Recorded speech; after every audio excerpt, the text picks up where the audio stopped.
Okay students, അപ്പോൾ നമ്മുടെ 4ാമത്തെ trials day ആണ്. അപ്പോൾ 4ാമത്തെ ട്രയൽസ് ഡേയിൽ അവരുടെ 4ാമത്തെ ഈവന്റ് ഷോർട്ട് പുട്ടിലേക്ക് വന്നിരിക്കുകയാണ്. ഓക്കെ, അപ്പോൾ നിങ്ങൾക്ക് എറിയാനുള്ള ദൂരം എന്ന് പറഞ്ഞാൽ 6.10 ആണ് നിങ്ങൾക്ക് മെൻ കാറ്റഗറിയിലുള്ള സ്റ്റുഡൻസിന് എറിയാനുള്ള ദൂരം. അതേപോലെ തന്നെ വുമൻസിനാണെങ്കിൽ 4.88 മീറ്റർ എറിഞ്ഞു കഴിഞ്ഞാൽ നിങ്ങൾ ഈ ഒരു ഈവന്റ് പാസ്സാവുന്നിരിക്കുകയാണ്. ഓക്കെ, ചില കാര്യങ്ങളാണ് ചെറിയ ലക്ഷ്യങ്ങളിൽ തട്ടി വീണാൽ വലിയ ഓക്കെ ലക്ഷ്യങ്ങൾ പാസ്. നമ്മളെ കാത്തിരിക്കുന്നു.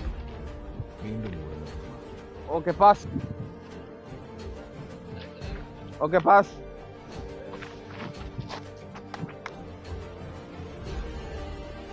Okay pass. ഉണ്ടെങ്കിലും ഓക്കെ ഫൗള് വേണ്ട.